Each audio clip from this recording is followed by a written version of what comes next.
Bismillahirrahmanirrahim. Assalamualaikum warahmatullahi wabarakatuh.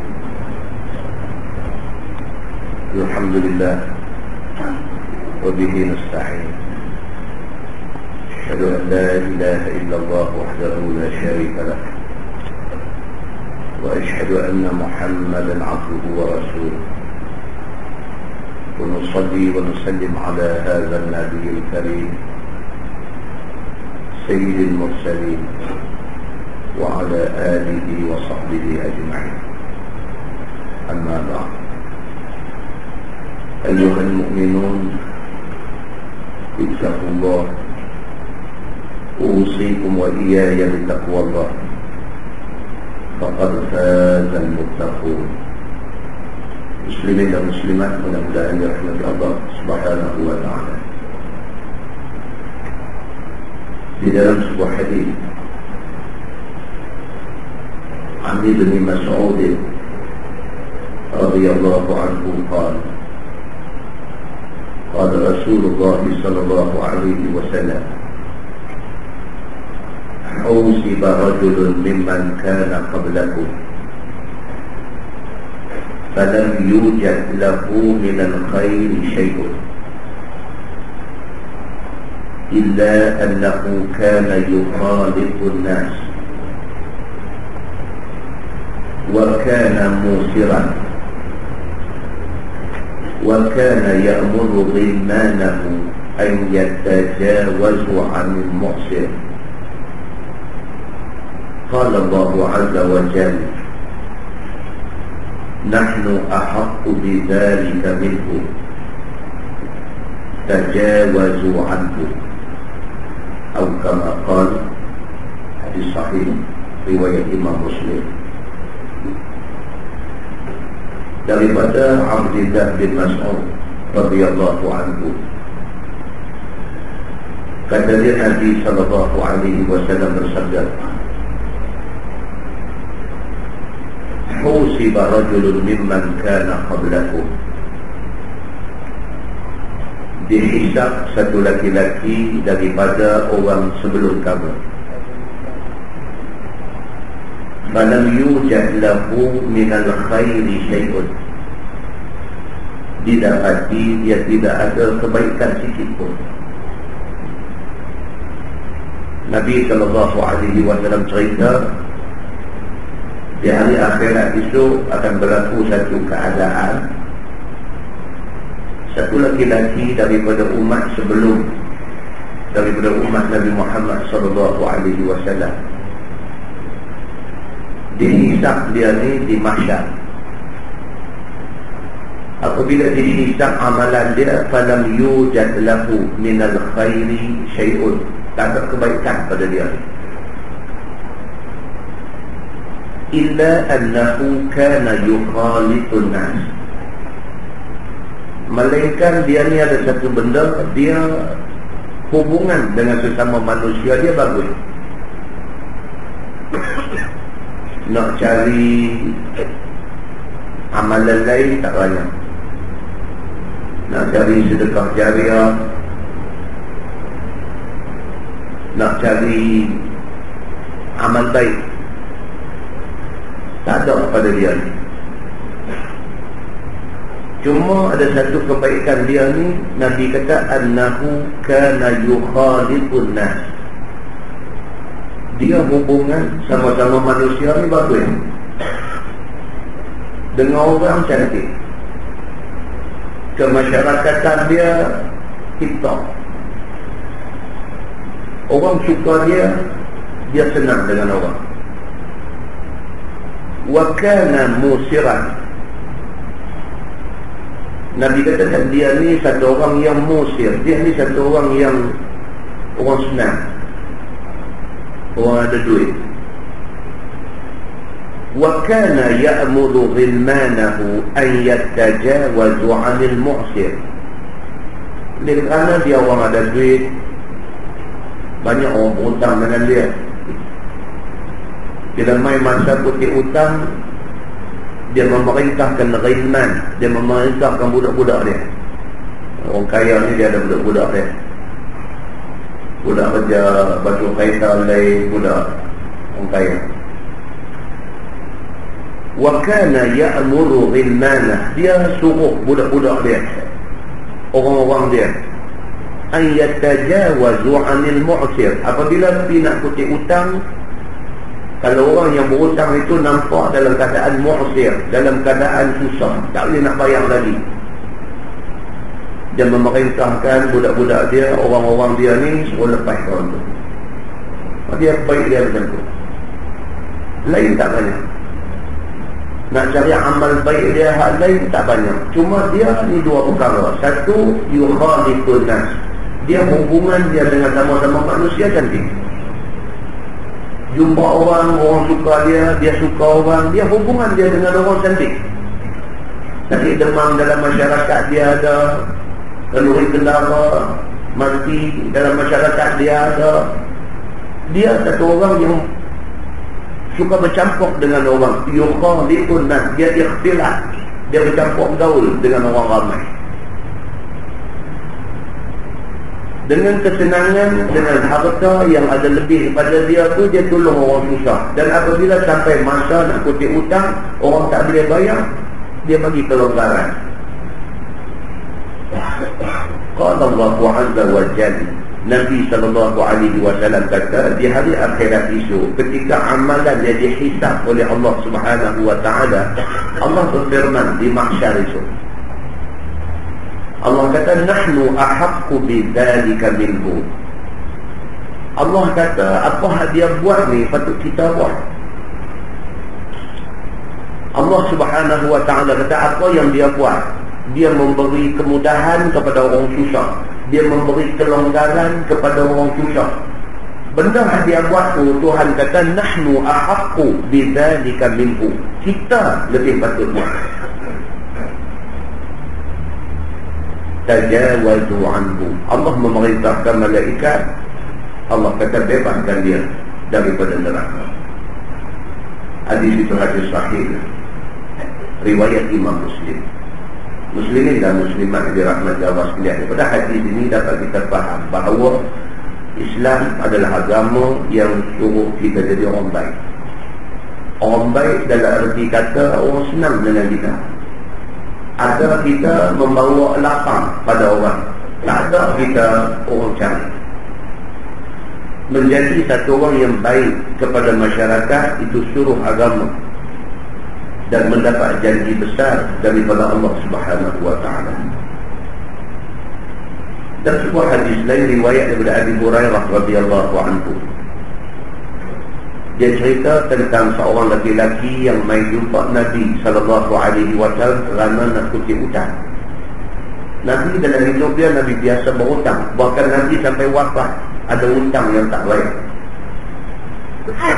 Nabi mencagarkan baju besi dia yang dia guna untuk turun dalam medan perang. Dia cagar kepada satu Yahudi kerana nak ambil gandum, bukan untuk kegunaan Nabi, tapi untuk kegunaan sahabat yang susah. Sahabat susah meminta tolong Nabi. Nabi pun bukan orang kaya, nak tolong tak senang. Maka Nabi ambil baju besi dia, cagarkan baju besi itu kepada satu Yahudi, ambil gandum bagi dekat kawan ni makan. Nabi tak dan nak tebus balik baju besi itu, Nabi wafat. Yahudi itu mai bagi balik baju besi itu kerana mengenangkan baik Nabi sallallahu alaihi wasallam.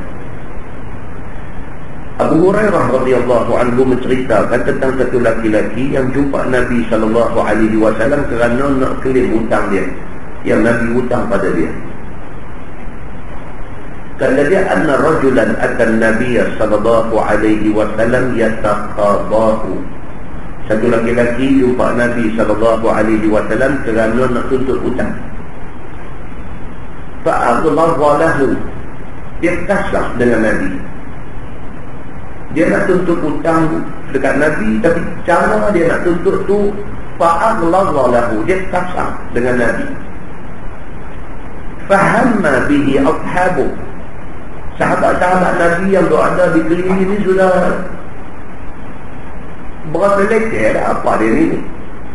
Fahamma bihi, maksudnya berasa macam nak ambil tindakan dekat dia ni. Maqala Rasulullah sallallahu alaihi wasallam, da'uhu fa inna li sahibil haqq maqalan. Bila sahabat-sahabat tengok dia ni kasar dengan Nabi, sahabat bangkit. Dia nak pergi demah ke, dia nak pergi tidai ke, tak tahu. Tapi dia tak puas hati dengan kasar dia ni kepada Nabi. Dia bangkit, Nabi kata da'uhu. Nabi kata, oh, jangan buat apa kat dia. Jangan duduk pukul dia, jangan duduk demah dia, jangan duduk sidai dia, jangan dia. Fa inna li sahibil haqq maqalan. Nabi kata kerana dia adalah sahibul haqq. Dia tuan yang mempunyai hak. Duit dia Nabi hutang dan dia nak tuntut duit dia. Dia sahibul haq. Dia orang yang mempunyai hak. Nabi kata bagi orang yang mempunyai hak ini makanan, dia ada hak untuk bercakap. Nabi kata jangan buat apa dekat dia. Maka sahabat pun tak buat apa. Sahabat bangkit ditanya dia ni berapa banyak Nabi hutang kan? Dia tolong clear hutang Nabi sallallahu alaihi wasallam. Hadis itu hadis sahih, muttafaqun alaihi. Sepakat ulama mengatakan itu hadis sahih. Muslimin dan muslimat yang dirahmati Allah sekalian, itu sifat manusia. Allah Subhanahu wa ta'ala bagi kita pilih sama ada kita nak jadi orang yang bersifat baik atau kita nak jadi sebaliknya. Allah bagi kita pilih. Tapi Allah Subhanahu wa ta'ala sebut dalam Quran, a'udzu billahi minasyaitonir rajim, innal insana khuliqa halu'a idza massahu asy-syarru jazu'a wa idza massahu al-khairu manu'a illa al-musallin. Shadaqallahul azim. Surah Al-Ma'arij 19:23 ayat 19 sampai 23. Allah Subhanahu wa ta'ala cerita dekat kita tentang perangai kita. Tuhan kata innal insana khuliqa halu'a. Sesungguhnya manusia memang dicipta, manusia ini sifat dia halur. Halur ni makna dia peluh besar. Manusia memang dicipta, sifat dia dah memang dah built-in. Kita beranak main, dia ada dalam hati kita ada sifat halur. Halu'a, halur maksudnya peluh besar. Sikit punya benda dia gelabah dia banyak. Sikitnya pasal leceh dia banyak. Benda remeh jadi bergaduh besar. Ini manusia. Bukan benda tu membawa kepada implikasi hidup atau mati, itu besar. Kalau membawa kepada sama ada hidup atau mati, itu besar. Ni tak, benda kecil aja. Tapi kecil itu manusia ni dia boleh bergaduh. Maka Allah sebut innal insana khuliqa halu'a. Sesungguhnya manusia dicipta, manusia itu dengan sifat dia halu'a, sifat dia keluh kesah. Sikit susah, raplah dia banyak. Idza massahu asy-syarru jazu'a. Tuhan kata manusia ni apabila ditimpa sikit kepayahan, jazu'a, dia jadi rusuh hati dia. Dia jadi tenggelam punca. Dia jadi gelabah. Wa idza massahul khairu manu'a. Apabila Allah Subhanahu wa ta'ala bagi kepada manusia ni nikmat, kebaikan, manu'a, dia jadi kedekut. Dia kata manusia ni Tuhan kata sikit susah, gelabah dia lebih. Bagi senang, dia jadi kedekut. Macam kita lah, kita duduk dalam masyarakat ni, kita buat sikit tak boleh, orang dia hantam kita lah sampai tak boleh angkat muka. Sikit tak boleh kita buat, dia hantam kita sampai tak boleh angkat muka. Kebaikan yang kita buat banyak, orang lupa. Bila kita susah, tak ada siapa nak tolong. Bila kita senang, orang jati kat kita. Ini manusia. Memang manusia macam tu. Kita senang, orang tak senang dengan kita. Kita susah, orang tak tolong kita. Kerana apa? Kerana manusia ni innal insana khuliqa halu'a idza massahu asy-syarru jazu'a wa idza massahu al-khairu manu'a. Itu sifat manusia. Illa al-musallin. Allah Subhanahu wa ta'ala kata, melainkan orang yang semayang. Orang kalau dia ni jenis al-musallin, jenis orang semayang ni, insya-Allah dia bagus. Insya-Allah. Walaupun ada orang semayang bermasalah, tapi insya-Allah kalau dia semayang dengan sebenar-benar semayang. Satu orang yang salatnya jaga, agama dia jaga. Satu orang yang salat dia, semayang dia jaga, ilmu dia cari. Satu orang yang salat dia, semayang dia pelihara elok, dia akan jadi orang yang ikut Quran dan Sunnah. Allah Subhanahu wa ta'ala beritahu benda ni. Maka dalam surah Al-Kahfi ayat 29 Allah Subhanahu wa ta'ala berfirman, A'udzu billahi minasyaitonir rajim. Qulil haqq min rabbikum. Faman syaa'a falyu'min wa man syaa'a falyakfur. Inna a'tadna lidh-dhalimina nara ahata bihim suradiquha wa in yastaghithu yughathu bima'in kalmuhli yashwi alwujuh bi'sa ash-sharab wa sa'at murtafaqa. Sadaqallahul azim. Tuhan kata, qulil haqqu min rabbikum, katakanlah bahawa kebenaran itu dari Tuhan kamu. Hak benar ni mai pada Tuhan. Manusia belum tentu benar. Tapi Allah Subhanahu wa ta'ala kalau dia buat turun ayat Quran, maka ayat Quran itu semuanya benar. Kalau Allah hantar main Nabi SAW, pada Nabi itu dibekalkan dengan hadis-hadis dia, dengan mukjizat dia, dengan pengajaran dia, maka semua hadis Nabi, semua pengajaran daripada Nabi itu benar. Allah Subhanahu wa ta'ala kata, faman syaa'a falyu'min wa man syaa'a falyakfur. Quran aku sudah bagi, Nabi aku sudah hantar. Siapa nak beriman, maka dia boleh beriman. Siapa nak kufur, nak bantah, maka dia boleh bantah. Tuhan kata. So, beri pilihan dia bila. Aku buat hampa semua, aku hantar Nabi mai dekat hampa. Dekat Nabi aku hantar mai Quran turun melalui dia, dan Nabi bagi tahu dekat hampa apa-apa ayat yang turun, ayat Quran yang sifatnya umum. Nabi terang bagi detail apa maksud ayat tu. Aku dah provide semua benda dekat hampa, everything provided kepada hampa. Islam sudah komplit, sudah jadi satu jalan hidup. Islam sudah komplit, sudah lengkap, sudah boleh dijadikan satu pegangan untuk kita nak hidup dalam dunia ni. Faman syaa'a falyu'min wa man syaa'a falyakfur. Siapa pilih nak beriman, masya-Allah, dia boleh beriman. Siapa pilih nak bangkang, nak tolak Islam, maka dia boleh pilih. Tuhan kata.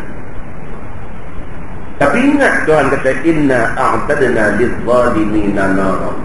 Sesungguhnya kami sediakan kepada orang zalim. Orang zalim ni siapa? Orang zalim yang Allah sudah bagi Quran, Allah sudah hantar Nabi, dia tak mau Quran, dia tak mau Nabi, dia zalim. Sesungguhnya kepada orang-orang yang zalim itu kami sediakan neraka, kami sediakan neraka. Tuhan. Aku bagi dia pilih, dia nak beriman dia boleh beriman, dia nak kufur dia boleh kufur. Tetapi kepada orang yang zalim, yang tidak mau ikut petunjuk aku sedia neraka untuk dia. Ahata bihim suradiquha. Mengepung orang-orang yang zalim di dalam neraka itu, dikepung mereka ini suradiquha dengan gejolak api neraka. Suradiquha tu api hadus naik bu tu duk kepung orang-orang yang zalim ini di dalam neraka. Wa in yastaghithu yughathu bima'in kalmuh. Ketika dia duduk di dalam kepungan api neraka itu, wa in yastaghithu, apabila dia minta minum, dia dahaga, dia minta air, yughathu bima'in kalmuhli, kami bagi minum kepada dia, tetapi kami bagi minum kepada dia dengan cecair besi panas menggelegar. Al-muh makna dia besi itu lebok panas, bagi minum kepada ahli neraka. Yashwil wujuh, Tuhan kata minum tu teruk. Ni nak cerita kata belum minum. baru buat mai al-muh itu dekat dengan muka, yashwil wujuh, luruh segala isi muka ni. Yang kata minuman benti cair, benti panas ni, Tuhan bercakap pasal minum. Baru buat mai depan muka saja, Tuhan kata yashwil wujuh, luruh isi muka ni, luruh kerana panasnya cecair besi itu. Bi'tas syarab, Tuhan kata itulah seburuk-buruk minuman kepada ahli neraka. Wa sa'at murtafaqah, dan neraka itu adalah tempat rehat yang paling buruk. Muslimin dan muslimat yang dirahmati Allah sekalian, surah Al-Kahfi ayat 29. Setelah kita dengar ayat Quran, kita dengar hadis, kita ambil keputusan. Kita pilih untuk nak jadi orang Islam beriman yang percaya kepada Quran dan hadis Nabi, ataupun kita pilih sebaliknya, kita nak jadi orang yang menentang kebenaran yang dibawa kepada kita. Pilihan yang kita buat menentukan kita di sana bagaimana. Mudah-mudahan mukadimah itu memberi manfaat kepada kita semua, insyaAllah. Kita menggunakan Bahrul Madi jilid 19, muka surat 56. Muka surat 56, tajuk Ma ja'a fi man ibtada'a bid'atan dalalah la turdillah. Itu bab yang datang pada menyatakan hadis yang menerangkan orang yang berbuat bid'ah akan sebagai bid'ah sesat. Tajuk malam ni dia nak cerita tentang orang yang buat bid'ah. Bid'ah maksudnya apa? Maksudnya benda yang Nabi tak buat, kita buat, kita tokok tambah dalam soal ibadah. Dalam soal ibadah, maka siapa yang hidup tokok tambah, hidup modify hal-hal ibadah, dia merupakan orang yang melakukan bid'ah, dan bid'ah itu sesat. Yang tiada suka Tuhan kepada perbuatan itu. Dia kata di sini, ketahuilah saudaraku, bid'ah itu ialah perkara yang terbit baru dan menyalahi perintah syarak. Benda-benda baru, apatah lagi ada nas syarak melarang perbuatan itu, kita buat. Kita buat satu bid'ah yang besar. Ketahuilah saudaraku, bid'ah itu ialah perkara yang terbit baru dan dia menyalahi syarak. Maka ialah yang dikatakan bid'ah dalalah. Tetapi makna bid'ah pada lugah, pada bahasa, ialah barang yang telah ada direka baru. Setiap benda yang direka itu namanya bid'ah dari segi bahasa. Tidak ada umpama, tidak ada contoh sebelumnya. Maka terbahagi bid'ah itu ada dua bahagi. Pertamanya bid'ah hasanah, yakni bid'ah yang elok. Keduanya bid'ah sayyi'ah, iaitu bid'ah yang keji dan busuk, ataupun dipanggil bid'ah yang besar. Dia ada dua. Walaupun ada setengah ulama dia tak terima ni macam ni. Dia kata bid'ah ni ada hasanah, ada dalalah, dia tak boleh terima. Kata bid'ah ni ada hasanah, ada sayyi'ah, dia tak boleh terima. Pasal apa? Pasal dia pegang hadis yang Nabi kata kullu bid'atin dalalah, setiap bid'ah itu sesat. Dia pegang yang tu. Antum saya kata apa? Saya kata benda ni Nabi tak buat, bagi dia tak boleh. Ada satu pendapat begitu. Tapi ada lagi satu pendapat dia ambil macam ni. Tak lagi dia taburan satu-satu. Maka bid'ah yang sesat itu dia kata salah dikerjakan akan dia dan dapat balasan jahat di akhirat. Hak sesat, hak sayyi'ah, hak dalalah, hak tak elok ni kalau buat juga sana susah. Di akhirat itu susah. Dengan kerana itu dilarang oleh syarak mengerjakannya, sebagaimana tersebut dalam hadis yang dikeluarkan oleh Imam At-Tirmidzi. Kata dia an Amr bin Auf al-Muzani, anna Nabi sallallahu alaihi wasallam qala li Bilal bin Harith, qala Rasulullah sallallahu alaihi wasallam i'lam, qala ma a'lamu ya Rasulullah, qala Rasulullah sallallahu alaihi wasallam i'lam ya Bilal, qala ma a'lamu ya Rasulullah. Diriwayatkan daripada satu sahabat Nabi sallallahu alaihi wasallam, nama dia Amr bin Auf radhiyallahu anhu. Nabi SAW bersabda kepada satu sahabat yang bernama Bilal bin Al-Harith radhiyallahu anhu. Sabda Nabi, ketahuilah olehmu wahai Bilal. Maka jawab Bilal, apa yang hamba tahu ya Rasulullah? Nabi tiba-tiba kata dekat Bilal bin Al-Harith ni, Nabi kata, "I'lam ya Bilal, ketahuilah wahai Bilal." Nabi kata dulu. Jadi dia kata bagi dekat Nabi, dia kata, apa yang saya tahu? Dia kata. Nabi kata lagi, "I'lam ya Bilal, ketahuilah wahai Bilal." Dia jawab bagi dekat Nabi, apa benar yang saya tahu? Itu ceritanya. Maka sabda Nabi SAW, ketahuilah olehmu wahai Bilal. Jawab Bilal, apa yang saya tahu ya Rasulullah? Sebab pun diulang-ulang Nabi SAW akan suruhnya dan serunya itu ialah supaya menjadikan sahabat itu ingin dan bertambah ingin mendengar apa yang mau diberitahu oleh Nabi SAW. Itu Nabi style itu. Itu uslub ataupun cara Nabi dalam tarbiyah sahabat.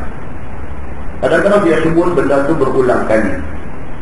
Semalam kita baca di Taman Krian, Baru Utang semalam. Hadis yang kita dah baca banyak kali, cerita hadis tentang Al-Kiflu min Bani Israel.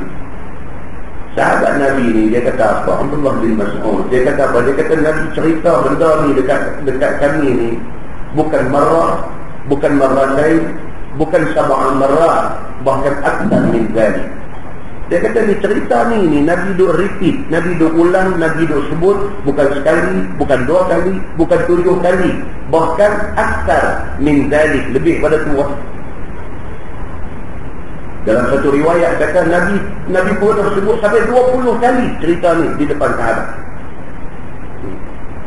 Maksud dia apa? Maksudnya bukan Nabi tak ada idea. Maksudnya bukan Nabi ni lupa, kata dia sebut dah benda tu, dia terlupa, dia pergi sebut lagi, no.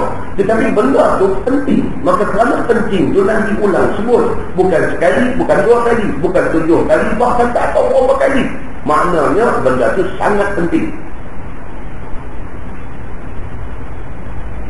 Maka hadis yang kita baca pada malam ini pun sama. Nabi SAW nak bagi tahu satu benda dekat Bilal. Nabi kata dekat Bilal, "I'lam ya Bilal, ketahuilah wahai Bilal." Tapi Nabi tak apa-apa.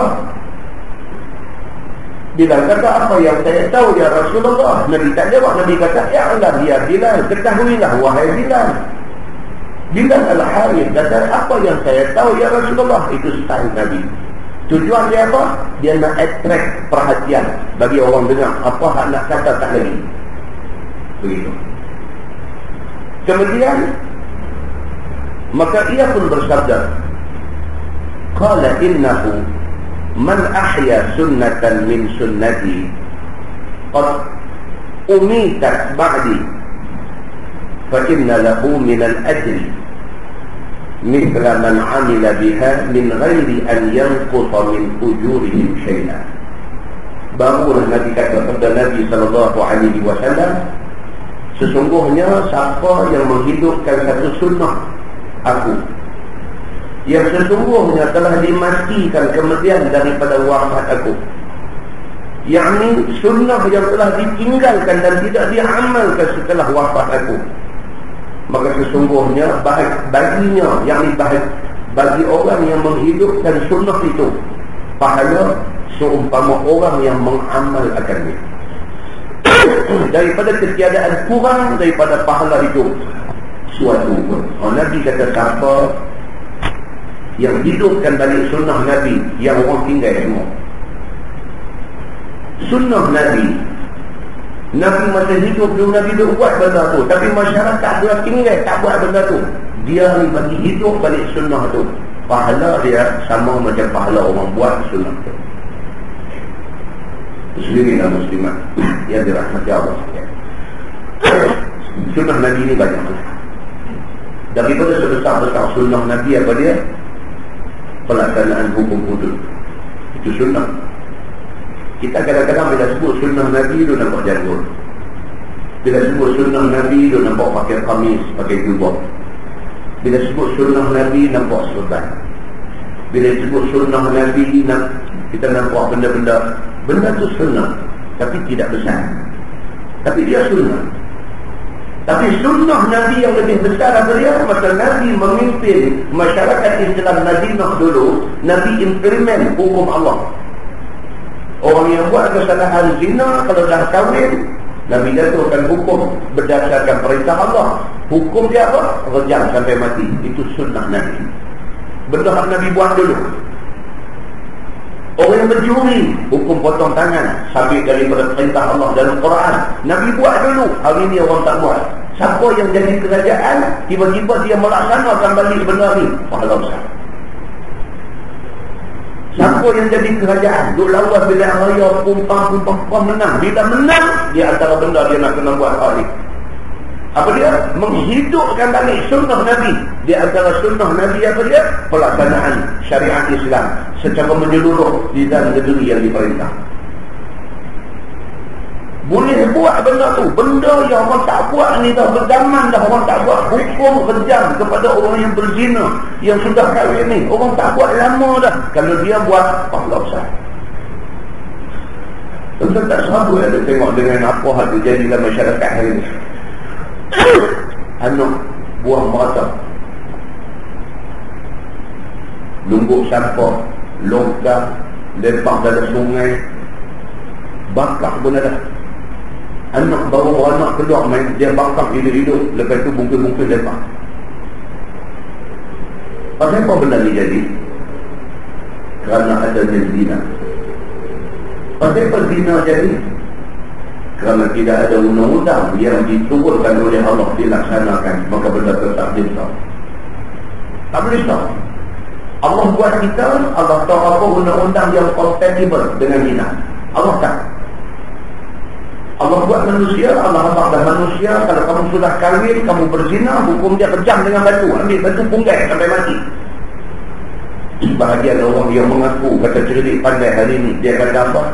Barbarian, dia kata undang-undang ni barbarian, dia kata tak boleh, tak bertamadun undang-undang ni. Dia kata dia tak apa.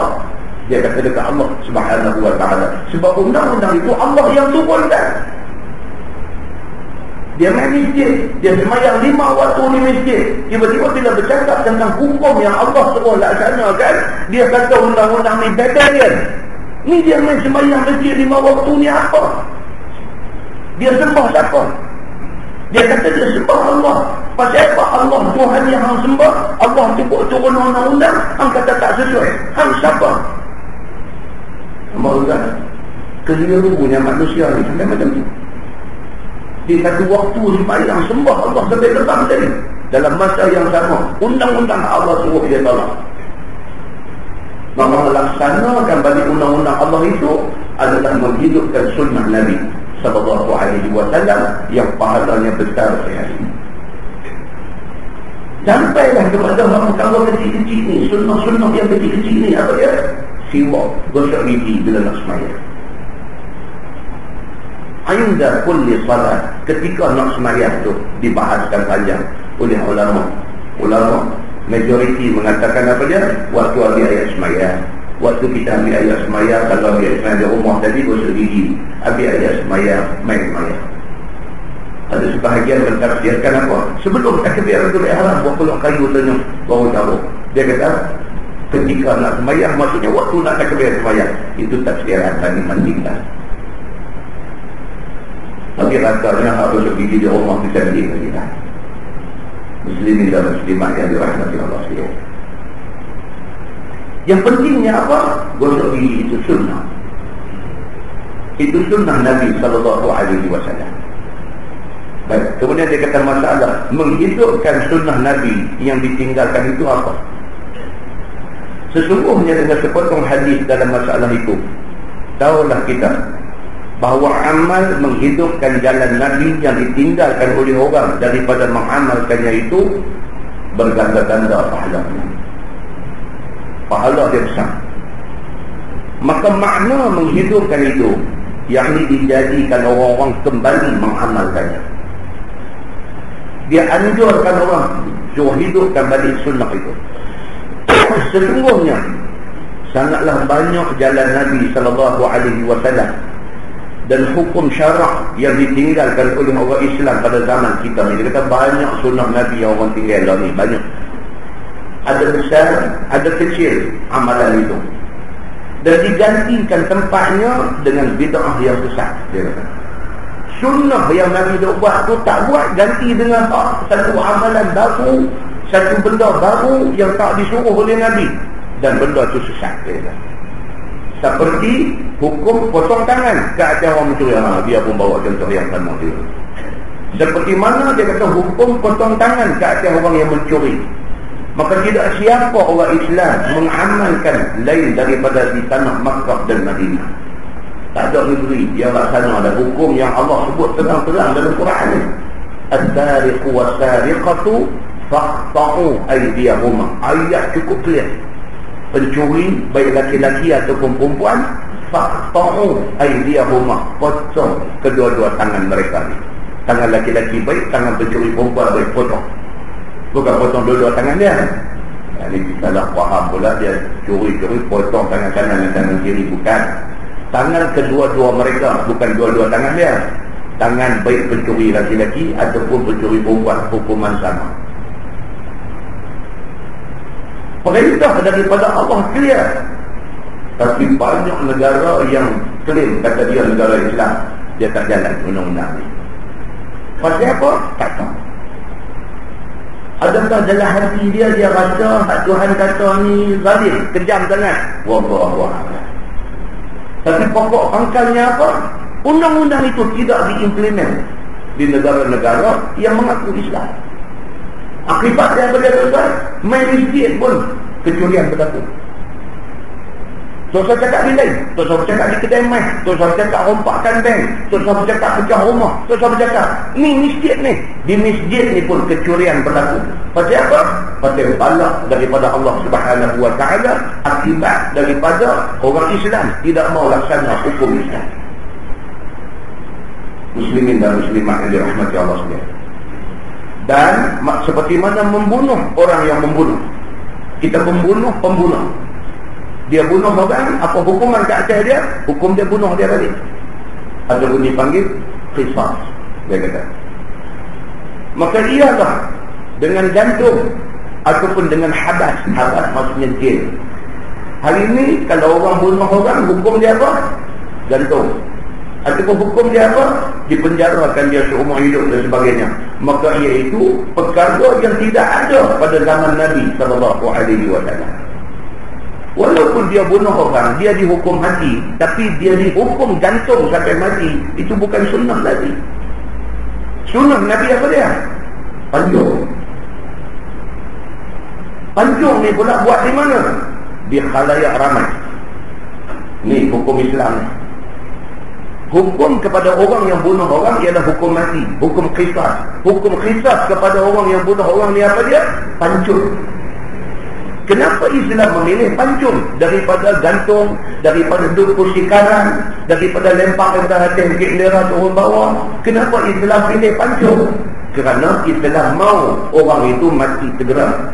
Islam tak mau mendera orang nak mati. Timbang pancung. Gantung boleh tak mati juga. Pasal ni orang macam itu supaya pakai tengkok ayam ni. Tengkok dia lihat.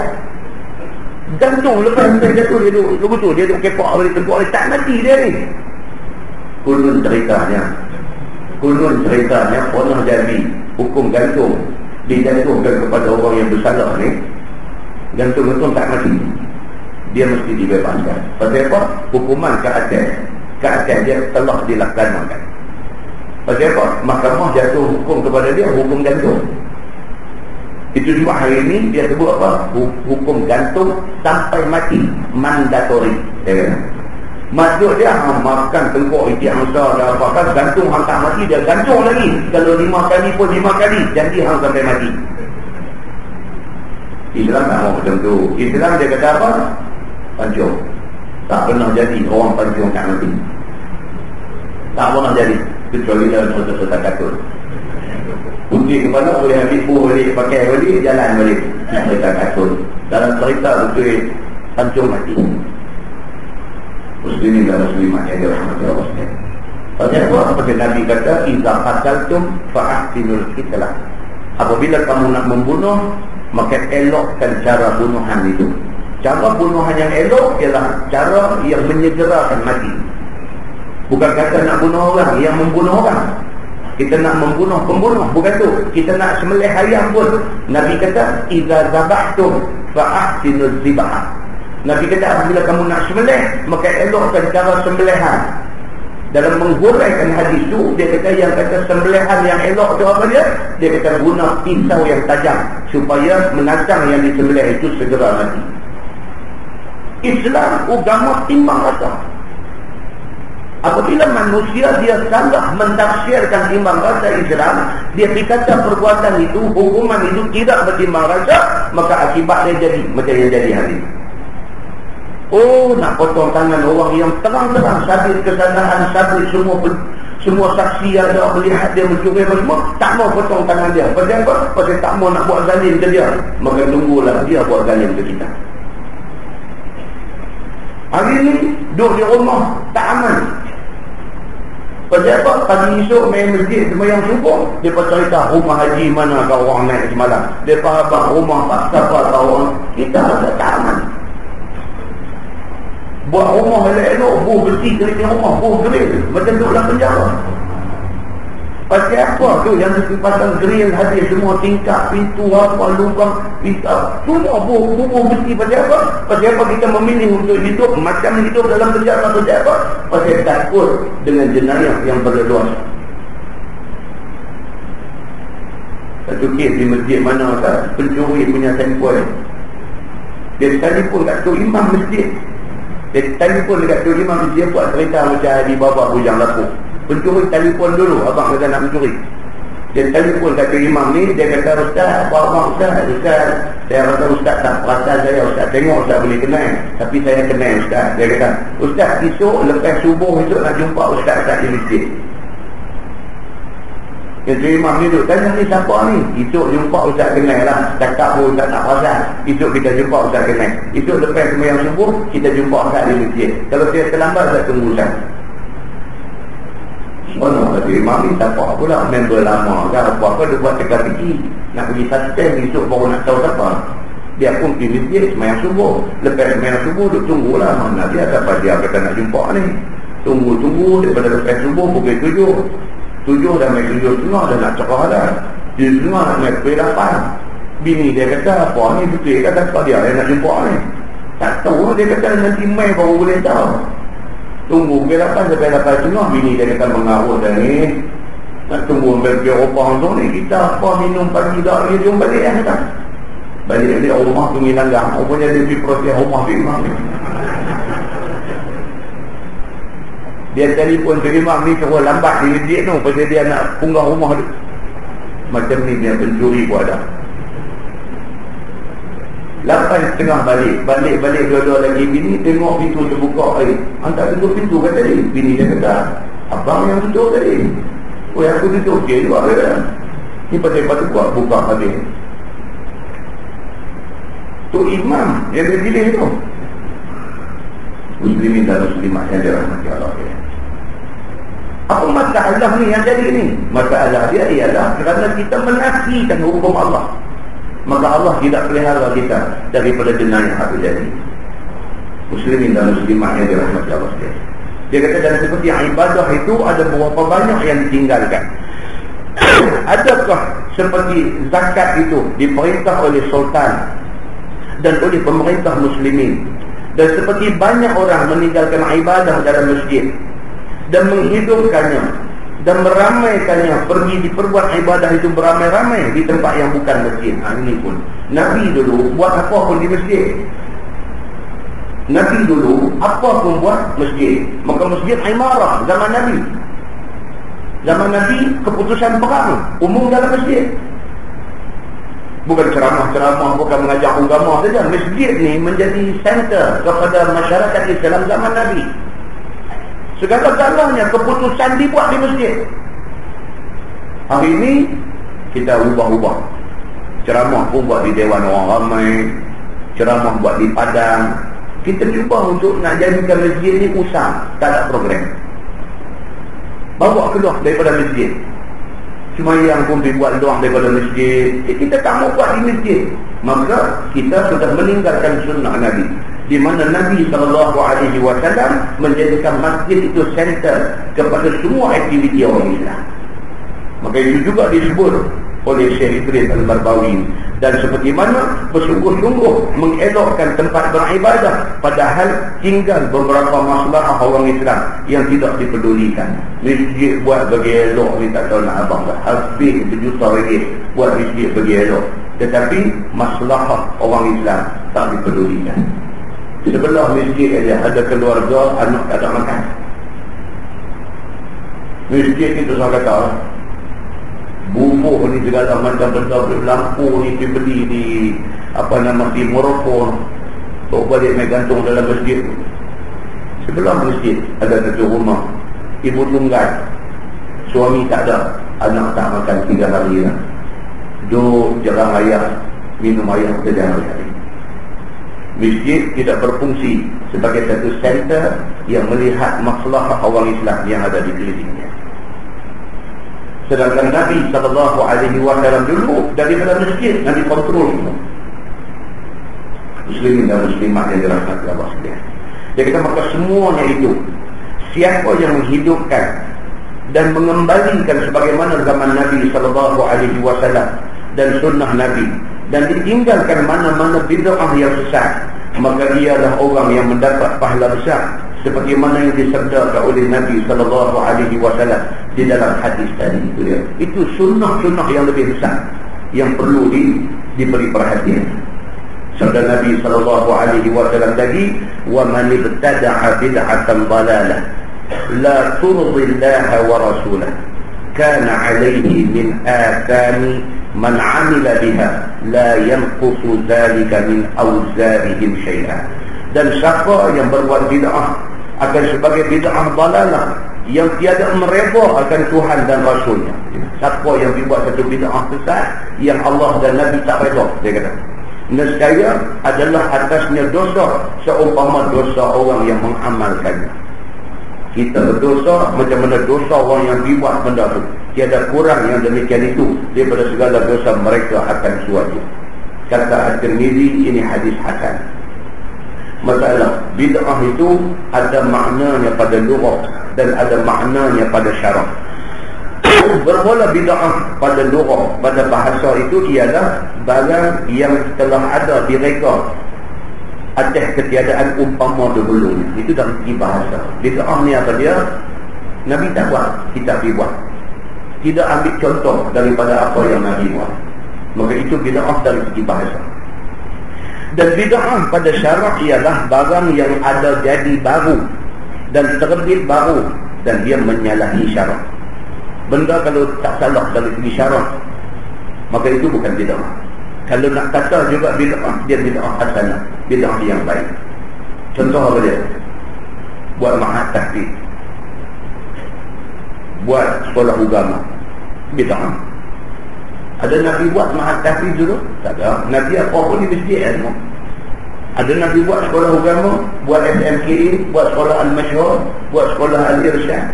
Ada Nabi buat college Islam? Tak ada. Tapi hari ini orang buat Al-Masyhur, orang buat sekolah Al-Irsyad, buat college Islam Kelang, buat universiti Islam. Habis benda ni nak kira apa? Benda ni bid'ah. Dari segi bahasa dia bid'ah. Pasal apa? Pasal Nabi tak buat. Jadi kalau kata bid'ah tak boleh lah. Boleh. Pasal apa? Yang ni baik. Maka dia dipanggil bid'ah hasanah. Ini yang dia nak terang kat kitanya macam ni. Pasal apa? Pasal dia tidak menyalahi syarak. Itu ceritanya. Syarak tak kata salah buat sekolah. Tidak ada nas daripada Quran, daripada hadis yang melarang buat sekolah. Maka benda itu tidak salah. Ya? Baik, dia kata maka dalilnya, dia kata ada khas dan ada am. Kerana yang hak itu pada barang yang didatangkan dengannya oleh syarak. Yang clear ada nas, itu clear. Maka tiada kemudian daripada hak itu melainkan sesat. Dan terbahagi bid'ah itu kepada hukum yang 5. Ini sebahagian ulama. Dia divide 5 tadi. Selalu orang kata bid'ah ni 2. Satu dalalah, satu hasanah, ataupun satu sayyi'ah, satu hasanah. Al-Marbawi dia kata bid'ah boleh kita classify kepada 5 jenis. Yang pertama dia kata bid'ah yang wajibah, wajib terus dia kata bid'ah. Apa dia? Misalnya seperti berbimbang dengan menuntut ilmu nahwu dan ilmu saraf dan umpamanya. Ini wajib. Belajar ilmu nahwu, Nabi tak ajar dulu. Nabi dia orang Arab. Nabi tidak pernah ajar sahabat dia tentang bahasa Arab. Dia ada mubtada, dia ada khabar. Mubtada mesti baca marfu', bila mubtada mesti baca baris depan. Itu nahwu. Nabi tidak ajar begitu. Hari ini ilmu itu dipecahkan. Ada satu tajuk ilmu nahwu, ada satu tajuk ilmu saraf, ada satu tajuk ilmu balaghah dalam bahasa Arab saja. Pecahan itu dibuat zaman kemudian ni. Dia minta sebab Nabi tak ajar macam tu. Hari ini orang ajar benda tu dalam bentuk macam tu. Bukan belajar bahasa Arab saja, tapi dalam bahasa Arab itu ada pecahan nahwu ataupun grammar, ada pecahan saraf, ada pecahan balaghah. Dia ada macam-macam pecahan dia. Itu bid'ah, tapi itu bid'ah yang wajib. Hari ini apatah lagi kita orang bukan Arab, kita nak belajar bahasa Arab, kita kena faham ni semua ni. Kalau tidak kita nak baca, kita tak tahu baris nak buat apa. Tu, kita nak baca mula-mula tadi bab ma jaa fi man ibtada'a. Tu baris tu nak buat tu macam mana? Dibagi kepada satu orang yang tak mengaji Arab, dia tengok ma, dia boleh baca ma. Jaa tu dia jai ke ja'u kat dia mula. Fiman dia baca faimun, kacau. Dia mengajar dia kata bab ja'u faimun. Tak lagi ni jadilah orang bagi sampai punggai kat dia, kalau tampil keluar baca apa dulu. Nak mengajar orang apa sampai nak sebut fi man ibtada'a bid'atan, nak sebut pun tak boleh. Nak mengajar apa boleh pintu ang keluar elok dulu kami hawin ang keluar. Nak boleh terlebih baca Arab ni nak kata ja'a fi man ibtada'a bid'atan, nak kena mengaji ya. Kalau setakat kita duduk turun di Mekah, Madinah, Keras, boleh bercakap Arab, tak boleh macam ni. Dia bercakap cara Arab di masjid beli ikan ni. Ana kalam tu ma'ak, dia kata ni apa dia kata apa ni, ana kalam tu kan orang mengaji Arab dengar ni apa kalam tu, tapi itu bahasa broken. Dia bercakap Arab faham, Arab cakap dia faham, cukup dia boleh cari makan di Mekah, dia boleh bawa orang pergi umrah.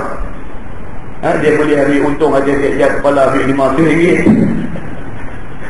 Pergi sana dengan immigration, dengan custom, dia boleh tengkang ambil balik apa patut-patut, boleh cari makan dengan anak kalam tu kan, dia boleh cari makan. Itu bab lain. Tapi hal jenis anak kalam tu ni nak panggil main masjid suruh mengajar baca kitab, dia tak boleh. Pasal apa? Pasal dia tidak mengaji bahasa Arab secara proper. Mengaji bahasa Arab secara proper, dia kena mengaji nahwu hasin, dia kena mengaji balaghah hasin, dia kena mengaji. Sedangkan itu adalah pecahan bid'ah. Nabi tidak pernah pecah bahasa Arab kepada pecahan-pecahan yang disebutkan itu. Maka benda ni dia kata bid'ah yang wajibah. Baik.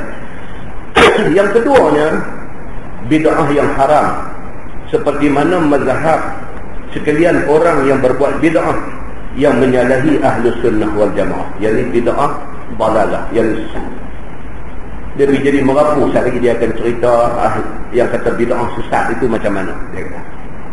Baik, yang ketiganya bid'ah yang sunnah, bid'ah tapi sunnah, seperti mana mengadakan pondok ataupun madrasah ataupun surau ataupun ini bid'ah sebab Nabi tak buat benda-benda ni semua. Nabi tak buat satu pondok pengajian, Nabi tak buat satu madrasah, Nabi tak buat satu ma'had tahfiz. Nabi semua belajar di masjid. Kita hari ini pecah, dia buat macam tu. Dia kata yang tu adalah sunnah. Ataupun dalam bahasa fiqhnya dia kata sunnah buat macam tu. Yang keempatnya bid'ah yang makruh, seperti mana berbuat ukiran bunga-bunga bagi masjid dan menghiaskan Quran. Yang ni dia kata bid'ah yang makruh. Makruh itu buat ini ukiran tempat kayu jati tulis qad aflahal mu'minun alladzina hum fi salatihim, tulis itu masjid di Kuala Lumpur itu Masjid Abu Bakar As-Siddiq dekat Bangsa. Kalau tuan-tuan pergi di belah depan ni mihrab ni, kiri kanan mihrab tu buat daripada ukiran kayu jati besar, surah Al-Mu'minun, laqad aflaha al-mu'minun. Tu dia mula buat tu tahun 80 dulu ni, buat pengumuman di masjid hari Jumaat. Assalamualaikum, dia kata ni kita bercadang untuk nak buat ukiran surah Al-Mu'minun daripada kayu jati. Kita nak buat tu keluasan diri besar tu. Kos dia lebih kurang berapa puluh ribu kan, tahun 80. Berapa puluh ribu. Dia kata jadi kepada dermawan yang ingin menyumbang, dia kata boleh hubungi pihak masjid. Jumaat depan buat pengumuman, Assalamualaikum tuan-tuan, kutipan untuk nak buat tu kita dah dapat lebih daripada sasaran, jadi cukup, siapa nak bagi nanti lagi pula. Yang kata orang bangsa kaya, abang hari ni minggu depan abang cukup lah. Kiri kanan dia buat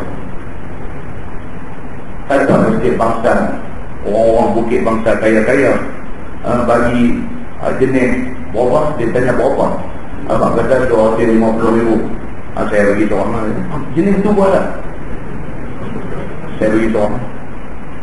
Kata tak boleh, bagi orang lain sama, orang lain pun nak ambil sikit. Kalau dengar orang lain, saya tak bagi seorang. Jenis macam ni buat lah kan, 250,000 saya tahu. Kalau ada kawan lain nak share, nak bagi RM25, dia tak bagi tu. Kalau ni dia seorang, dia tak mau share dengan orang. Oh jenis ni kalau ada di Jelutong bagus. Muslimin dan muslimah yang dirahmati Allah. Ada orang dia macam tu, ada duit, pemorah, dan dia nak buat seorang semua. Ada orang macam tu. Tapi apapun dia kata itu bid'ah yang makruh. Pasal apa? Dia lebih kepada unsur-unsur membazir. Itu yang buat sampai puluh-puluh ribu, ratus-ratus ribu kan. Tapi nak kata haram tak juga. Pasal apa? Pasal masjid ni perlu dicantikkan. Kalau tak cantik, dia tak tarik orang main. Tuan-tuan, di Masjid Nabawi dalam 2 tahun ni, kawasan lapangan di luar Masjid Nabawi tu bubuh payung, boleh buka kembang macam tu kan. Kalau kita kata membazir lah, dia bubuh payung, dia pun balik pun okey lah. Kalau cakap tak mau kena hujan, tak mau kena panas. Tapi kalau buat macam tu nampak tak syok. Kita pun tengok bawa payung pun balik dia buka. Maka sesuai dengan Saudi, negeri kaya, dia duit dia jenuh, dia jual minyak ni ribu-ribu barrel satu hari. Biasalah, dia belajar banyak tu. Kita kata membazir, bagi dia apa yang banyak tu? Keuntungan daripada investment dia di seluruh dunia, keuntungan raja dia King Abdullah punya keuntungan investment satu dunia, dia keuntungan berapa pun dia pun tak tahu. Punya banyaknya. Tak macam kita. Kita kira duk check internet banking ya, gaji masuk lagi, gaji masuk. Kalau lari RM5 pun kita tahu. RM5 short pun kita kata pasal apa? Korang RM5 ni patut ada RM5 tu. Telefon bank tanya RM5. Duit bil telefon tu pun RM10.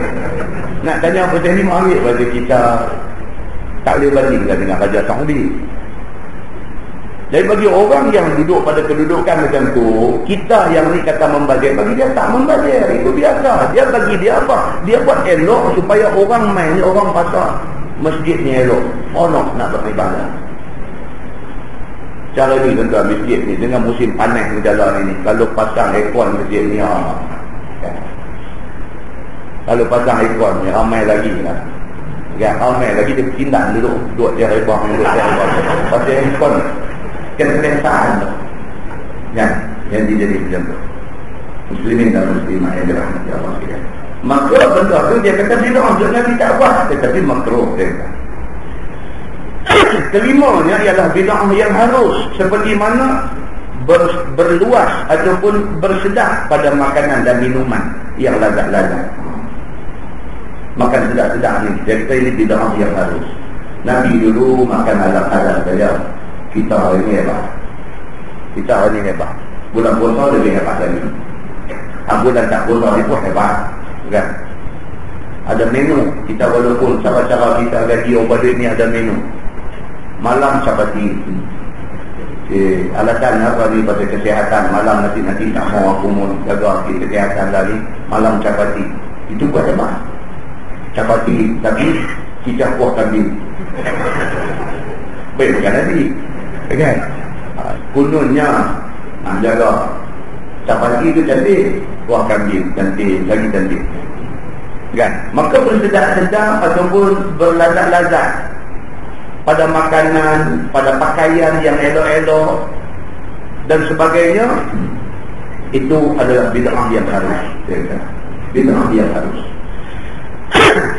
Masalah dia kata ahlul bid'ah itu siapa dia? Yang kata ahlul bid'ah, ahli bid'ah ni siapa? Bermula yang masyhur di sisi ulama dahulu, ahli bid'ah itu ada 7. Dia kata yang pertamanya Mu'tazilah. Dia kata yang berkata mereka itu bahawasanya segala hamba itu menjadi akan amal-amalnya. Mu'tazilah.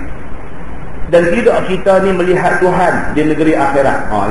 Ini pegangan Mu'tazilah yang menjadikan dia ni satu firqah, satu kumpulan yang sesat. Sebab apa? Sebab nas hadis terang-terang kata orang yang beriman di dalam syurga itu dia akan melihat Allah seperti mana kita melihat bulan purnama pada hari ini. Nabi kata dulu. Nabi kata kita ni esok ni mati masuk syurga. Dalam syurga esok, di antara kemuncak nikmat kepada ahli syurga ni apa dia? Satu, dia melihat Allah. Melihat Allah tu nikmat. Dan kemuncak lagi satu apa dia? Dia mendapat keredaan Allah. Sahabat tanya Nabi, ya Rasulullah, yang kata melihat Allah itu bagaimana? Nabi kata seperti mana kamu melihat bulan purnama pada hari ini. Maknanya tengok, nampak. Wallahu a'lam. Macam mana cara dia kita masuk syurga itu kita tengok. Mu'tazilah tak mau ini. Walaupun hadis main dia tolak. Dia kata kita tak akan boleh tengok Allah walaupun di akhirat itu. Maka pendirian dia yang mencanggahi hadis itu menyebabkan dia menjadi satu kumpulan yang sesat. Maka dia telah buat satu bid'ah yang dalalah. Itu. Baik, yang kedua. Firqah yang kedua iaitu Asy-Syiah, iaitu kaum yang melampau-lampau kasih kepada Sayyidina Ali karramallahu wajhah. Maka mereka itu pun ada 22 firqah, dia kata Syiah, melampau-lampau. Sayyidina Ali diterima oleh semua orang sebagai sahabat Nabi, sebagai ahli keluarga Nabi. Sayyidina Ali sebagai salah seorang daripada khulafa ar-rasyidin. Semua orang terima, tapi dia ni terlebih sayang dekat Sayyidina Ali sehingga mereka menafikan Abu Bakar, Umar dan Osman. Habis. Dengan segala pendirian yang dia ambil itu, dia angkat Ali sampai menolak sahabat lain, maka dia menjadi firqah yang susah. Yang kedua. Yang ketiga dia kata Al-Khawarij, yang melampau-lampau sampai ke tahap mengkafirkan orang mukmin yang berdosa, yang melakukan dosa besar. Dosa besar ni berdosa lah, tak jadi kafir. Satu orang Islam minum arak, apa hukum kepada orang Islam minum arak? Hukumnya dia dosa besar. Dia kafir dah? Ada. Dia dosa besar. Dia hanya akan jadi kafir apabila dia menghalalkan arak yang haram. Waktu itu baru dia kafir. Tapi kalau dia orang Islam, dia tu minum arak. Sampai kita pergi tegur dia, kita kata Haji yang minum ni. Ya Allah. Ada jadi ulang. Ada jadi. Haji, pergi haji dah. Minum lagi. Jadi orang pergi tegur dia, orang kata Haji. Apa Haji dah pergi Mekah dah apa. Jangan Haji, jangan minumlah benda ni. Dia kata, awak aku minum apa salah? Ni, yang kata Haji nama tu ni. Dia kata, aku minum apa salah? Salah lah ni. Benda ni Quran sebut. Dia kata, tak boleh. Bacalah ayat ni saja. Innamal khamru wal maisiru wal ansar. Baca ni, nak cerita kata haram arak ni. Baca pula. Innama yuridu syaitan an yuqi'a bainakumul adawata wal baghdha. Syaitan memang nak orang yang minum arak ni jatuh di dalam al-adawah wal-baghdha, jatuh di dalam permusuhan dan benci-membenci. Allah sebut macam-macam ni tentang orang minum arak ni. Nabi pula dikata pula orang yang minum arak ni Allah tidak terima ibadat dia. Ni aku nak bakar, aku minum aku tak mabuk tau. Ini contoh cerita yang benar jadi. Betul-betul jadi ni. Aku minum aku tak mabuk. Dia kata ni yang tu baca ni macam baca ayat Quran apa semua ni. Ini dia kata ini untuk orang yang minum mabuk. Aku tak mabuk. Haji, dia kata Haji panggil. Dia panggil Haji lagi. Kalau panggil Dol kata tu kawan lah. Dia kata dia Haji. Tak boleh Haji. Haji mabuk ke Haji tak mabuk. Benda ni agama kata tak boleh Haji. Dan berhenti Haji. Saya sayang ke Haji ni apa saya kata macam ni. Berhenti Haji. Ni, aku nak abahkan satu, aku tak akan berhenti sampai mati. Anak kata haram ke, anak kata apa, hang simpan ke hang. Bagi aku, benda ni halal, aku boleh minum. Dia jadi kata. Pasal apa? Bukan pasal minum apa, tapi pasal menghalalkan benda yang diharamkan oleh Allah. Habis ya? Berlaku benda ni kepada firqah ni, Al-Khawarij. Terlebih dalam menghukum orang. Apabila orang tanya apakah hukum ke atas orang yang buat dosa besar, Khawarij kata apa? Kafir. Dah, orang buat dosa besar tak kafir. Dia berdosa besar. Dia tidak kafir. Dia hanya akan jadi kafir apabila dia menghalalkan benda yang haram. Nah, muslimin dan muslimat yang dirahmati Allah sekalian. Keempatnya ialah Murji'ah. Iaitu golongan yang berkata mereka itu tiada memberi mudarat serta iman itu oleh maksiat. Ini pendapat yang dipegang oleh golongan Murji'ah. Dia kata satu orang yang mengaku beriman, dia mengekalkan maksiat. Tak masalah. Sebab percaya minyak tak cukup. Dia Islam, dia nak dibuat apa, nak minum arak ke, dia nak berzina ke apa, tak ada apa-apa dia dah. Tak ada campurnya benda ni. Dia kata pahala dosa-dosa. Dia kata hantar lah, dia kata hang ada baca hadis dah. Dia kata orang yang pi di Mekah semayang di Masjidil Haram berapa pahala dapat? Ada baca lah. Ada baca berapa pahala. Dia kata pi Masjidil Haram semayang 2 rakaat di Masjidil Haram berapa pahala? Kata 100,000 pahala. Nabi kata adalah hadis yang sahih. 100,000. Dia kata aku buat dosa, satu dosa buat baru satu. Aku pergi Mekah berapa kali yang tahu? Dia kata dia mula nak kira matematik. Aku pergi Mekah berapa kali tahu? Dia kata aku pergi Mekah ni masuk dengan ni, dia kata dah 7 kali dah aku pergi. Tiap-tiap kali aku pergi, berapa kali aku semayang di Masjidil Haram, tahu? Satu semayang saja 100,000 pahala tu ada. Aku sekali pergi, kalau aku semayang fardu saja, satu hari tu ada 5 kali semayang. 5 kali tu tak masuk semayang sunat, dia dah 5 kali 100,000, berapa pahala aku tu ada. Aku duduk berapa hari tahu? 10 hari aku duduk. 10 hari kali main, aku minum arak berapa kali ya baru. Tolak aku untung lagi tahu. Entah percaya tak ada orang cakap macam ni? Ada. Dia guna hadis juga, tapi dengan cara yang salah. Itu tak kira di Masjid Nabawi tau. Masjid Nabawi satu sembahyang berapa pahala? Aku nak tanya, hang sampai lagi Baitul Maqdis, Masjid Al-Aqsa, hang sampai dah lagi?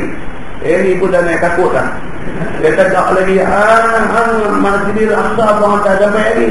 Aku 2 kali lagi, ambil gambar lagi di sana tau. Ini 3 masjid Nabi ada sebut, dia kata ini 3 masjid Nabi ada sebut pahala dia macam mana. 3 masjid yang aku dah semayang lah. Atau pahala semayang 3 masjid ni saja berapa banyak tu ada kat aku. Anak komplain apa dekat aku? Aku buat maksiat sikit sebanyak, tolak pahala tu pun tu ada banyak lagi tau. Untuk percaya ada orang yang macam ni buat dah. Takut lah, dengar orang macam ni kita lari. Kita tunggu, kita cakap dengan dia. Tosak. Hak jenis macam ni bercakap pun buang masa lah. Dia cakap pandai, tapi cakap tu nak merosakkan dia. muslimin dan muslimat yang dirahmati Allah sekalian. Maka Murji'ah itu pendiriannya.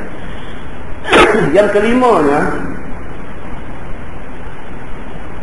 Al-Bukhariyah, dia kata yang muwafaqah bagi ahli sunnah yang menjadikan segala fa'il, dan muwafaqah bagi Mu'tazilah pada menafikan sifat-sifat baharu kalam, maka mereka itu ada 3 macam. Dia kata ni geng ni dia sama, dia menolak Quran. Dia kata Quran itu makhluk, bukannya qadim.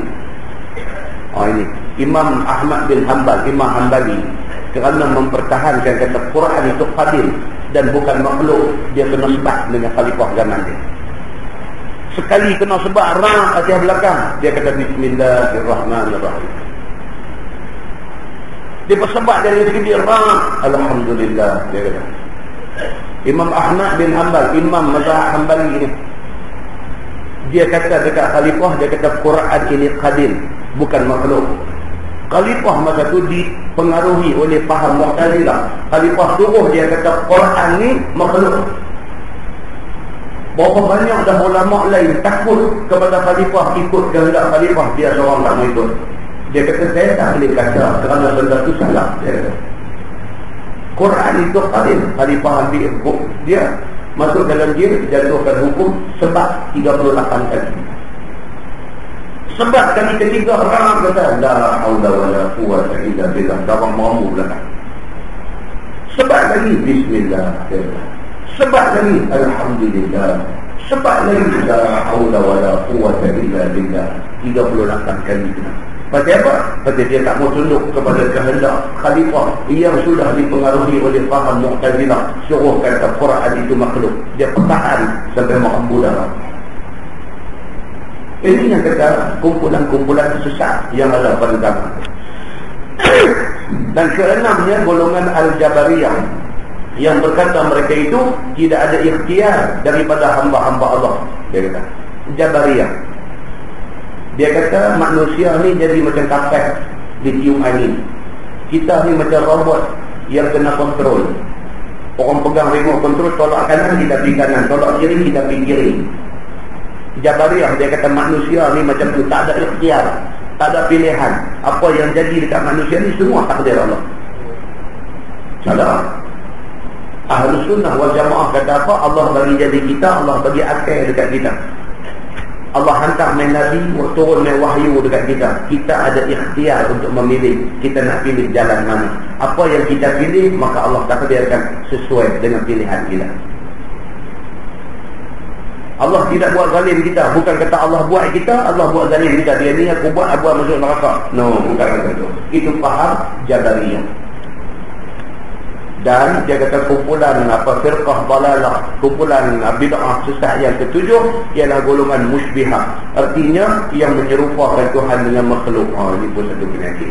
Dia kata Tuhan macam kita, ada mata, ada hidung, ada telinga, ada telinga. Kocok dia macam tu. Maka ini yang dikatakan golongan-golongan sesat. Bawah itu dia kata ahli bid'ah dan yang suka meninggalkan jalan Nabi itu ada beberapa alamat yang banyak. Dia kata nak kenal, dia kata ada banyak tanda. Setengah daripada alamat yang besar-besar ialah, dia kata satu, tidak bersamaan mereka itu di dalam sembahyang mereka itu pada stafnya. Tu dia. Dia kata orang yang sembahyang tak jaga staf, itu juga orang ahli bid'ah. Dia kata ni staf masjid ni betul nak kira macam mana? Staf masjid kalau dia ada merah, ada kuning, ada apa, kuning kita nak duduk tang mana? Nak duduk tang kuning ke nak duduk tang titik-titik kuning bawah juga. Saya nak semayang tadi dia duduk tengok dia jadi keliru habis. Sahabat saya duduk dari duduk tengok ke belakang keliru habis. Ada orang tengok tang hat kuning terang tu, dia letak tumit dia tang tu. Ada orang letak tumit dia dekat hak ringgit-ringgit bawah tu. Maka akibatnya sah tak sama. Kena buat satu keputusan. Bila sah jenis macam ni, buat satu keputusan. Tumit kita nak duduk tang mana? Kalau tumit kita kata duduk dekat color ringgit kuning last kali tu, maka semua orang tak tahu tu. Baru sah sama. Berbeza dengan masjid belang color dia tu solid, dia tak buat bintik-bintik macam ni, dia solid. Satu color besar, satu color kecil tu, satu color dia. Senang orang nak bagi sama tumit tu. Bila dia buat macam ni, ada orang dia ingat kuning terang tu tempat letak tumit dia, ada ingat belakang ni dia bagi confuse kepada orang. Sedangkan saf ini penting. Nabi SAW sebelum sembahyang tu beritahu dulu, sawu sufufakum fa inna tasmiyat as-sufuf min kalami salat, min iqamis salat. Samakan saf apa semua, Nabi kata, kerana sama saf itu sebahagian daripada kesempurnaan sembahyang. Umar Al-Khattab lagi cengeng tentang nak bagi sama saf ni. Nabi SAW pula kata, saf tak sama ni menyebabkan hati kita jadi tak sama. Jadi selalu nak bergaduh. Pasal apa? Latihan menyamakan saf pun kita tak boleh nak patuh. Muslimin dan muslimat yang dirahmati Allah sekalian. Baik, maka dia kata itu di antara tanda orang tu ahli bid'ah. Dia kata bengkak safnya dan banyak tempat kosong pada saf-saf yang di depan. Dan ada yang ke hadapan tumitnya, dia kata. Dan ada yang ke belakang tumitnya. Begitu juga dadanya. Dia jadi belakang depan. Terus dia confuse saf ni. Ini nak kena jaga mereka. Dan setengah daripadanya ialah mengejek-ngejek akan hamba-hamba Allah yang saleh. Ini tanda ahli bid'ah. Dia tengok orang-orang saleh, dia suka tu ejek-ejek main. Tengok sahabat dia taruh janggut, dia kata janggut cari makan. Dia nakal tak kena tempat. Dia suka buat main-main dengan orang yang buat tunjuk nak hidup cara agama ni. Dan yang ingat akan Tuhan, dia buat main-main dengan orang-orang agama, orang yang kuat ingat Tuhan, orang saleh, dia jadikan bahan mainan dia. Dan yang menyuruh dengan baik, dan yang menegah dengan jahat. Orang yang duk ajak orang amar ma'ruf nahi munkar, dia buat main-main. Dan setengah daripada bid'ah mereka itu ialah memperkecil-kecilkan zikir dan membaca Quran. Leceh. Orang nak baca Quran, orang nak zikir, ni dia duduk dia cari pasal. Tak macam kita lah. Masyarakat kita ni tak habis. Nak baca Yasin malam jemaah pun jadi hal. Betul. Nabi tidak pernah buat menetapkan malam jemaah untuk baca Yasin. Nabi tak buat. Tapi baca Yasin itu salah ke? Tak salah. Baca lah. Daripada seminggu tak baca langsung, ambil malam jemaah nak baca Yasin, baca lah. Tak mesti Yasin, minggu depan ubah kita baca surah Ad-Dukhan pula. Minggu lagi sekali kita ubah, kita baca surah Al-Mulk pula. Buatlah. Memilih satu malam untuk nak buat baca Quran ramai-ramai ni. Walaupun Nabi tidak pernah buat begitu, tapi takkanlah salah nak baca Quran malam tu. Satu pun nak jadi perang juga, nak berkeli juga nak. Jangan macam tu. Muslimin dan muslimat yang dirahmati Allah sekalian. Dan dia kata bersembang dan berbantah-bantah dan mengumpat dan juga mengejek-ngejek. Dia pilih itu dengan orang-orang yang tunduk minat pada agama, dia pilih buat ejek-ejek main macam tu. Jangan macam tu. Dia kata. Dan kata Sufyan Ats-Tsauri, bermula bid'ah itu lebih suka kepada iblis daripada maksiat. Iblis ni dia lebih suka orang buat bid'ah daripada orang buat maksiat. Pasal apa? Pasal bid'ah ini dia mereka al-ibadah. Buat maksiat ini satu benda yang boleh bertaubat, boleh minta ampun kepada Allah. Yang ni tambah syariat, lagi besar dosa dia. Iblis suka kepada orang yang menjadi ahli bid'ah. Dan kerana maksiat itu diterima akan taubatnya, dan bid'ah itu tidak diterima taubatnya. Dan berkata Al-Fudail rahimahullahu ta'ala, siapa kasih ia akan orang bid'ah, maka dia sia-siakan Tuhan amalnya. Dia suka kepada ahli bid'ah, Allah tak suka kepada orang yang suka kepada ahli bid'ah. Dan keluar ia daripada nur Islam dari dalam hati. Dan tersebut di dalam sunnah dan dikatakan daripada Nabi SAW sabdanya, Allah adalah sahabatku. Jangan mengambil sekalian kamu akan sahabatku itu. Maksudnya di dunia, kemudian daripada aku. Maka siapa kasih akan mereka itu, yakni akan orang-orang yang saleh itu. Dan dengan sebab kasih kepada aku, maka aku kasih akan mereka itu. Ini Nabi beritahu. Kita sayang kepada orang-orang yang sayang agama, Allah dan Nabi sayang kepada kita. Kemudian bawah tu dia ulang benda yang sama. Terus tengok lagi.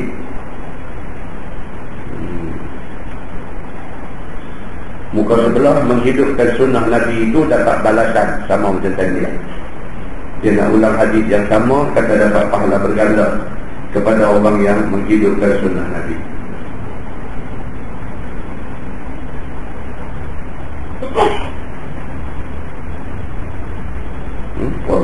Lepas itu kita akan masuk bab ma ja'a fil intihar amma naha anhu Rasulullah sallallahu alaihi wasallam.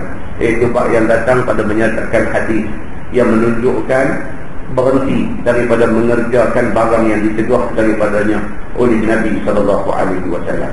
Apabila Nabi cegah kita buat satu benda, maka hendaklah kita berhenti. Nabi kata tak boleh, tak boleh. Jangan begitu orang dah nak buat juga dengan alasan kata orang nak buat lama, tak boleh.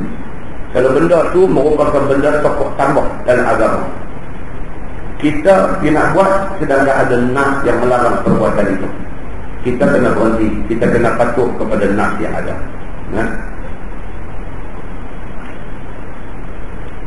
Kemudian yang akan datang lagi, dia akan main satu cerita hadis Nabi sallallahu alaihi wasallam. Nabi kata, telah binasa halaka man kana qablakum likathrati su'alihim wa ikhtilafihim ala anbiya'ihim. Binasa orang yang sebelum daripada kamu kerana banyak tanya, banyak bertanya. Dia akan bawa main cerita yang ada dalam surah Al-Baqarah. Cerita apabila diperintahkan kepada Bani Israel suruh sembelih lembu kerana ada satu pembunuhan jadi. Satu pembunuhan jadi kerana harta pusaka. Dia bunuh pak binatang, dia bunuh sepupu dia. Bunuh kerana nak ambil harta pusaka. Bila bunuh, dia ambil mayat tu, dia lepas di tempat orang lain. Lepas tu dia buat ramai, dia buat cerita kata orang tempat tu bunuh sepupu dia. Jadi tak boleh nak selesai benda ni. Ditanya kepada Nabi Allah Musa alaihi salam, macam mana nak selesai masalah ni? Nabi Musa alaihi salam minta kepada Allah, Allah perintahkan supaya sembelih seekor lembu. Bila perintah suruh sembelih seekor lembu ni diberitahu kepada Bani Israel ni, dia tanya banyak. Ni yang tanya macam ni tak boleh. Dia tanya ni lembu macam mana, kanda apa, lembu besar ke lembu kecil ke, lembu ni kalau satu kerja tu tengah bendang boleh tak ke, tanya bagi-bagi jadi payah.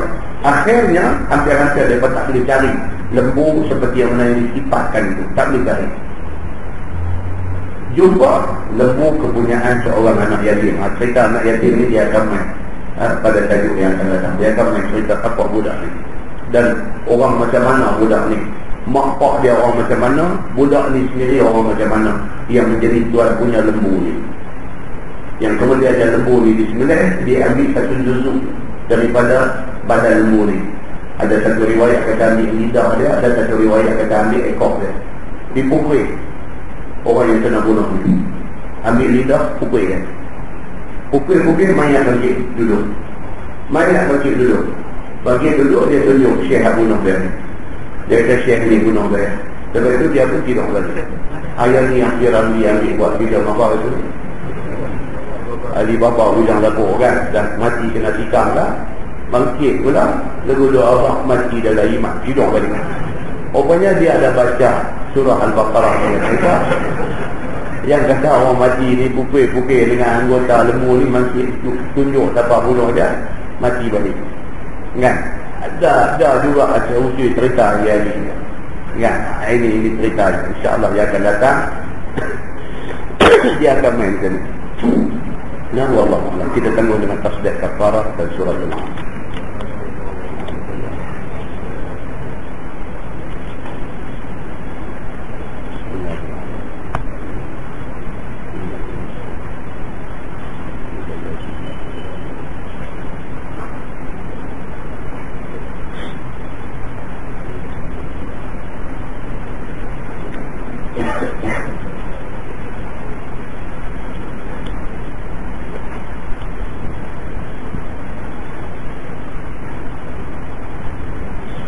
اللهم صل على سيدنا محمد في الأولين والآخرين وسلم رضي الله تبارك وتعالى عن سادتنا أصحاب سيدنا رسول الله أجمعين.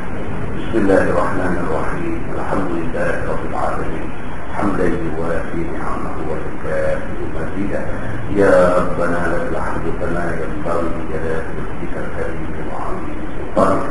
رضينا بالله ربا وبالإسلام دينا وبمحمد نبيا ورسولا.